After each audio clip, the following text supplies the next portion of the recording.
Hello, welcome to The Scoop, a show all about student athletes. I'm Bryce Kowalczyk with our guest, Mr. Pinto, who is currently Peters Township High School's indoor and outdoor track coach. He was also a golf coach, but that's for another episode. But in this episode, we're talking about all the ins and outs of the track teams. Now, as a quick disclaimer, Mr. Pinto and I know each other well since he's been my track coach for 4 out of the 6 years. In those 6 years, I've done the following events for track: the 100, 200, 400 meter dash, the 300 meter hurdles, both the 4x400 and the 4x100. In the field, I've done high jump, javelin, discus, and lastly, pole vault. So essentially, I've done almost everything that does not require distance running. Mr. Pinto also did track, but unlike me, he tried every single event besides hurdles, and then he also did distance, unlike me. Now, with all that out of the way, let's begin. Besides the presence of it in a roof, what's the difference between indoor and outdoor track? Well, as you said, the name of the one is indoor track, so it would be indoors, and the other one would be outdoor track. The biggest difference is the size of the track itself. When you move the track inside a building, difficult to dome a 400-meter track, so most of them are 200 meters. It does seem, though, that all the places we go, some are 200, we've seen a 300, we go to one that's 229 meters. Just kind of depends on the amount of space they have available in the building to make the track work. And can athletes do like all the same events as they can do in outdoor and indoor track? They have the same general events. Making the track smaller makes everything about it smaller. So an outdoor track, you mentioned the 100-meter dash, that's the straightaway if you're looking at like a football field. Inside, the track isn't that big, so the straightaway is not as long. So they will do often the 55 or the 60 meter dash instead. Just that's how long the straightaways are. There is no javelin inside a building. There is no discus inside. They often do not do the 3,200. They do the 3,000 for indoors instead. And usually they do the 1 mile instead of the 1,600 meter run, which most people just say interchangeably at outdoor track anyways. I have to go, what's your next race? The mile, when they really mean the 1,600 meter run. It's slightly different by like 7 to 11 meters. Mm-hmm. Now, when it comes to the athletes, what's the difference between a normal athlete that plays like soccer, hockey, or football compared to a track athlete? Well, there's not so much a difference in terms of like the athlete specifically. I mean, all the athletes are athletes. I see a lot of shirts that say like our sport is your sport's punishment. If they mess up with football or basketball, they're going to run tomorrow, and that's generally what a lot of us do at track. We have the field component, the jumps, the throws, and so on. Generally it's different in a lot of ways. I think the biggest difference in most sports is track and field is predominantly an individual sport, where it is you running the 100 or you running the 2 mile. Where football, you have the team. Basketball, you have a team. Soccer, it's a little bit different in that mindset. It's a lot different when, distance running can be, especially when you have to do 8 laps around the track. You know what I mean? You've got all the different events going on at different times. And the other thing, too, is there's no real set start to a clock and end to a clock. There's no countdown. Basketball, football, you put the timer on the scoreboard, the clock clicks down to 000. When it hits 000, the game's over. We kind of run what we run. We have an order of events, but we go run the 3,200. We run the 4x4 next. There's breaks in between the action a lot of times, and so on and so forth. So it is very different in those aspects compared to the team sports, most notably. Continuing on the theme of athletes, in track, I've noticed from personal experience, there's a big discrepancy between good athletes and like an average athlete. And what do you think makes them so different? Well, I think the big thing with track and field being different than other sports is with track and field, and especially outdoor track with the bigger track and hopefully nicer weather being in the spring, and being outside, we can run more and we can do more. We can have people, we might have 10 guys running the 100-meter dash. Only one of them is going to win. And someone's going to be second, and someone's going to be third. You run X kids, someone's going to come in X. and in a team sport, if somebody can't throw the football, you don't make them the quarterback, and if someone can't catch it, you don't make them a wide receiver. But those two players have to work together. Where in track and field, you can run your race, and you might not be the best runner or the fastest runner in that event, but you can improve your time and you can get better for yourself in your race. It is just not, we go to those bigger meets, which I know we're going to talk about later. You take a meet and have 80 guys in an invitational running the 100-meter dash, only one of them is going to win. You know what I mean? Only one can win. Where you have, a team sport, the whole team wins. You have one individual winning that race. The kid who comes in 75th place might have ran his best time in his life, and he might be happy as can be, and he was 75th. You know what I mean?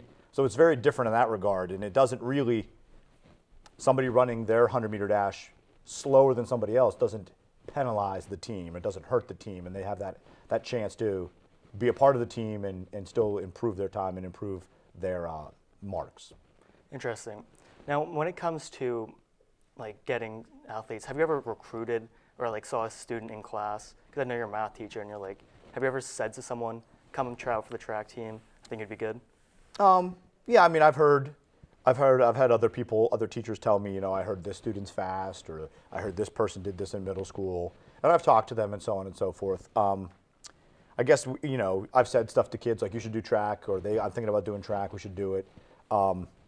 In terms of actively recruiting through the halls and trying to find people, I mean, I'll mention in passing, you should do track and field, but as somebody who does track, if somebody's not really into track, track's a tough sport to do if you really don't like it. It's true. Trying to recruit somebody into the sport who may not want to do it might not be the most fun time for them, since it is a difficult sport in that regard of just, it is you running. Yeah, it's true. I've always realized in track it's all you, and I think the mental component. Because when I did high jump back in middle school, I mean, I could jump 4 feet something one day and jump 5 feet the next day. It's all mental. And how do you control that as a coach? How can you help students before they go out and get their best time or best height or throw or whatever? Well, as you said, I mean, a lot of sports and a lot of anything is mental.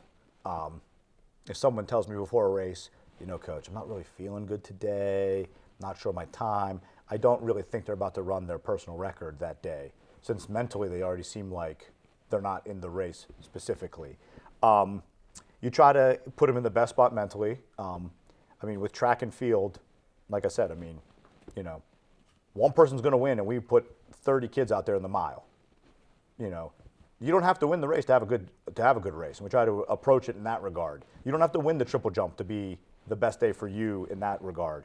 In overall training, we try to line up the training so you get better throughout the season goes. We want your best time to be your last race. We want your best jump to be in the last meet of the year. We're looking to peak in May when we get to the bigger invitationals and things like that. So we try to outline a training program that allows the athletes to continue to get better throughout the year. We don't want to have our best race in April when the season goes to Memorial Day. We don't want to have our season plateau in, March 28th at the South Hills Classic when we've got 4 more invitationals to go. We don't want to run that same time over and over and over again. We hope to, keep improving our time. Well, I guess with time we would want it to go down. Jumps we would want it to go up. But just an overall approach to it, and like you said, mentally try to keep the kids in the right mindset. I mean, pressure is not always the greatest if you got to be out there for 8 laps thinking about, what did I do this lap? What did I do this lap? How am I doing? You know what I mean? Mm-hmm. Having that even approach to it makes it nicer mentally for the athlete. You talked about training there for a second. How do you train different athletes? Say someone does a 100-meter dash and somebody does distance and somebody does throwing. How is the training different for each type of group? Well, I mean, a lot of it has to do with what event you're doing. I mean, obviously, you mentioned the 100. You're going to have sprinters. Their race isn't as long as distance. They don't have to train as far. They don't have to run as far. The 100-meter dash is going to be a lot about the start. You only have 100 meters to make up any ground you lose in the first 5 meters of your start. We obviously work on the starts a lot more with sprinters than we do with distance. Is the start for a distance race important? Absolutely. But if you're 10 meters behind when you come out of the break of a 3,200 meter race, you've got, 3,100 meters to make that up. If you're 10 meters behind to start a 100 meter dash, you got 90 meters to make that up. So it's a little bit of a different sport and a different event in that regard. So, obviously distance runners run more. They have to do a little more interval training at keeping their top speed at a longer distance. They do repeat 800s. They do, tempo 1,600 meter training where, we'll do repeat 200s or repeat 400s. Maybe we'll do a tempo 600. Like the distance is just less, so the distance in training becomes less. Throwers obviously will spend more time lifting. All athletes in any sport generally should lift. What they lift and how they lift will be different. Obviously, if you're throwing shot put, you want to be as, strong as possible, where, running the 800 meter dash, it might not be as important as that event. Obviously, you have the technical sport of like pole vault, where lifting and speed and the whole general technique of pressing that pole vault pole to get over a bar that could be 13 feet in the air versus high jump. You said high jump, your technique one day is good, you're feeling great. Just in general, like the warming up. If you don't warm up good one day, you're not going to have as good of a day as you did the day you really warmed up well. Little things like that play a big role in the athlete's performance. Now, to kind of switch subjects a little, what got you into track and track coaching? I got into a track my freshman year when my mother told me I had to get straight A's or do track and field. And then I never thought about doing track, and I said, well, I guess I'll do track. To clarify the story, I don't think I got straight A's and did track. I'm pretty sure I just did track and never got the straight A's after that either. But I just went off for track and then started doing track, and then the next year I did cross country and indoor track and outdoor track, and then repeated the process through high school. So I did track for all 4 years, and I did cross country and indoor track for 3 years. I really enjoyed it in some ways. I think when you're the athlete and you're going to track, it is a tough sport. I remember not always liking it, not always being in the mood to run the races. You mentioned I tried a lot of different races. I started off in some races. I started off more on the sprinters side and ended up more on the distance side by the time I was done running. They kind of just said, well, maybe the 100's not for you. Maybe let's try the 400. Well, maybe the 800. They kept pushing you back to try to find the race that I would be best at. We found the race I was best at. I wouldn't say I was really good at it, but it was where I was the best performance-wise. I did the 800 a lot. And then you asked about coaching. When I graduated high school, I went off to college. I ran into my track coach at one point, and he said, why don't you come back and coach? So I came back and started coaching. In 2002, I started coaching track. And then just never left. Been coaching ever since then in some capacity, some way, shape, or form. And do you feel like after 16 years, like what keeps you going coaching? Because it's not a glorious job. It's not a fantastic job. But. I mean, it's always fun. Every year's different. And as we talked about, it's always enjoyable to see the kids, the athletes, get their best time, run their best race. I like the sport a lot because we don't cut. If somebody wants to do track and field, they can do track and field. And like we said, it doesn't, keeping all those athletes, if we keep 110 kids or 150 kids, is it crazier with 150 because you got more bodies? Absolutely. There's more people, there's more to do, there's more to worry about. But generally speaking, it doesn't affect the team. You've got a couple more sprinters running, you got a couple more throwers throwing, but it doesn't impact, the team's training at all or anything like that. But it does allow a student who wants to do a sport to participate and to do a sport. Like I said, I was never the best at any race when I did high school sports or high school track and field. I was never in any danger of making the record board or anything like that, but I did enjoy it. I really enjoyed the time. I enjoyed thinking about it. I've said at the banquet and at meetings and stuff before that I still talk to all the guys I did track and field with from high school. We still keep in touch, so that the friendships that you make. We've all gotten faster and we've all gotten better at track as we got older. We all think we did better than we really did back in 2000 and 1999 and such. But no, it's just been fun and it's just been enjoyable. Like you said, it makes the spring busy. It's a lot of time spent and a lot of Saturdays spent at track meets and some weather here and rain there and snow and stuff. But Never perfect weather. no, it doesn't ever seem to be perfect weather, but it does.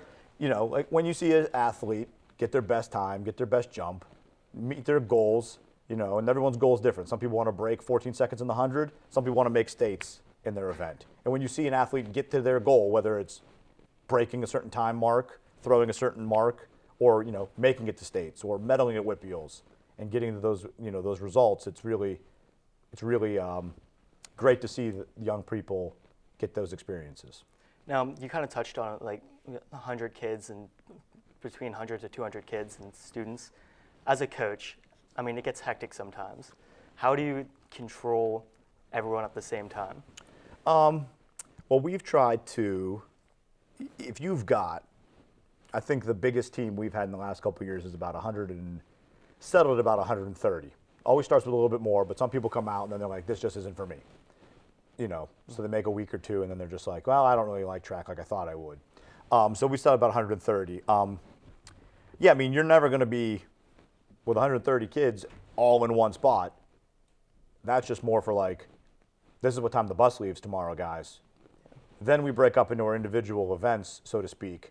Throwers need to go to their area, distance needs to go with distance, jumpers with jumpers, pole vaulters. We do have a coach for every individual event. It is track and field, so it's split into two groups automatically, the track kids and the field kids. The track kids are usually split into more subgroups, sprinters and distance, hurdlers, they all have their individual coach and so on. Field is split into high jumpers, long jumpers, triple jumpers, and the throwers. So you kind of have to break it up into smaller groups and smaller subsections. And with all the different events, not everything is important for everybody. I mean, you running the 100 and the 200 and the 4x1 are not really concerned, even though you've done javelin in the past, you're not concerned with the javelin practice of the day. So we do have to kind of break it up.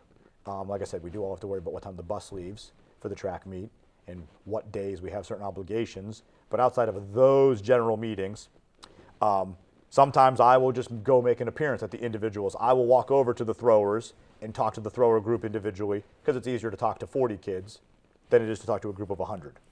Yep. I know in track there's two different types of meets. There's the section meets and then there's the invitationals. What's the difference between the two? Well, when we were talking earlier about individual times and how it is more of an individual sport, there is a team score for track and field. We take all the events. There are 18 events in a track meet, 11 on the track, 7 in the field. There are 3 relays and 8 individual races. The relays are a team. You have a relay team, 4 runners from the same school running together. Each one runs a leg of the relay to combine to get a time. The section meets would be the team score. Those are going to be smaller meets. It would be like Peters versus Cannon McMillan, Peters versus Mount Lebanon, whoever's in our section at the time. And then the invitationals are where you invite anywhere between 10 schools to maybe 80 schools. When you have 80 schools, you don't get to bring all 100 kids on your track team, because if all 80 schools brought 50, 60, 70, 80, 100 kids, we would be there for days running races. So there's a limitation on entries and different things like that for invitationals. Invitationals usually award medals and ribbons and prizes to the top 8 runners and so on, but you have more people. We go to a section meet, you versus Kenny McMillan, you only go to 3rd place, but you're only going to have 10, 15, 20 kids in a race. You go to an invitational, you might have 80 boys in the 100-meter dash, or 100 boys in the 100-meter dash, or 65 pole vaulters. So to only go to 3rd place, it's a little bit different. So they go all the way to 8th place. They also do score it as a team. The down to the 8th place and so on. And you take everyone's individual or relay performances and you add them all together to see how the points stack up and how the score ends up at the end of the day. It is tough compared to like a different game. Like you go to a basketball game, you know what the score is pretty much at all times. You can easily see it on the scoreboard. Track and field's a little tougher to keep track of the score for the athletes. You have to go to a specific area to see the specific score being tallied. It's not really projected on the scoreboard or anything like that, so it's a little bit different. Now, when you go to these invitationals, and I always think back to the Baldwin Invitational, there's like 64 schools, all these different kids from all these different areas of our area of Peters Township and local places, all the way to Erie. And do you ever compare our school to other schools? I mean, yes and no. You know, we're going to compare our school and our athletes to other kids because you're going to run. We're going to have the race. I mean, we're going to see how does Peters Township 100-meter dash runners compare to all the other schools because they're going to run the race, you know, in all the events. And then no, I mean, I've had kids ask me before, did you see the so-and-so shot putter from so-and-so school? And I usually will say no a lot of the time. Like, what do you know, I'm worried about Peters Township shot putters, guys. I'm worried about you. Like, how are you doing in shot put? Now, I want you to win the meet, and I want you to have your best throw, and so on and so forth. But if this person is throwing above and beyond everybody else, that doesn't really change our attitude towards what you're supposed to do and what you're supposed to accomplish, and so on and so forth. So I don't get too caught up in comparing our times and our marks to other schools. I do get caught up in comparing your times from March to your times in May and what's your personal best and things like that, more so. Now, we go to Baldwin, and if you're going to have a chance to win the Invitational, we want that to happen. We want you to stack up as best you can compared to all the other schools, but, you know, sometimes we said that's just not a realistic goal to say I'm going to win the Baldwin Invitational in my event. You know what I mean? Sometimes the goal is I want to run this time for my event. Yeah, I remember in Baldwin, I forget what my goal was. I think it was a really low bar, not coming in dead last. I completed that by 1. Well, I mean, and like I said, I mean, it really comes back down to your time and your race. Yeah. You know, as I mentioned earlier, somebody who is in no danger of winning the Baldwin Invitational himself or winning the Whippeal or doing anything like that, or even really coming in first on my team, depending on who was in that race on that given day. You know, you go out and set a goal of, I really would like to run this time today. I'd like to improve my time getting ready for May. I'd like to go into the Baldwin Invitational and drop my time and have a PR that day, running against everybody else. And sometimes that's just a more realistic expectation than, you know, saying, you know, I'm going to win the Olympics, you know. Mm-hmm. When you have like a really good athlete, I'll use Nick Wolk as an example, and you keep on going down through the stages of Whippeals and then states. When you finally get to that Whippeal states part, how does the coaching and the training differ from when you have everyone and it's just regular season? Well, as the season goes on, the team does shrink, as you mentioned, just generally speaking. When we have our section meets and we're in season as a team, we could take the whole team to a dual meet and a section meet. As you go in invitationals and you have to limit the number of entries, you can take 2 kids in the 100-meter dash or 2 kids in the mile. You mentioned Whippeals. You have to qualify for Whippeals. You have to be in the top 24 of this. So you know what I mean? You have to be in the top 24 of your event, or you're not going to Whippeals in that event. It changes in the regards of, yes, if you have the distance team comprised of 40 to 50 kids in March and April, May rolls around and you're down to 10 kids, it is easier to manage just because you have less numbers. I wouldn't say the coaching changes in terms of what you do or how you can coach that athlete. What does change is what the workouts they are doing. You run longer in March a lot of times as you go, especially for distance. You'll taper, you'll run less miles, you won't run as far. You might be running 50 miles a week, 60 miles a week once. You start to taper, you run less. Hopefully do, you know, the goal, keep your legs fresh, run faster at the end of the year, always trying to peak. You know, if your goal is to go to states, if your goal is to win states, then you want to run your best race absolutely at the state championship. So you're trying to set up the training schedule with the training times, with the distances run to peak at that meet in May. Now, I know personally track is extremely expensive. Yesterday, unfortunately, we had the Chipotle fundraiser, so that's kind of over with. But how do you get money for outdoor track, and what makes it track so expensive? Well, track, you do have 18 events. Running the 100-meter dash outside of the cost of a track is pretty much done. You just run. You have to have shoes and a uniform, and you run. You get into the field events, you have to have shot puts and javelins. Pole vault is an event. Pole vault with your ratings on your poles. You mentioned you had done it. You know, if you weigh 150 pounds, you need to use a pole rated at 150 pounds or more. You can't jump on just any pole. And they have varying lengths. If you're jumping 12 feet, your pole will be shorter than if somebody's jumping 15 feet. And different things like that. It does get expensive in those field events. I mean, we have a budget from the school to buy equipment. You mentioned the fundraisers we do as a track team.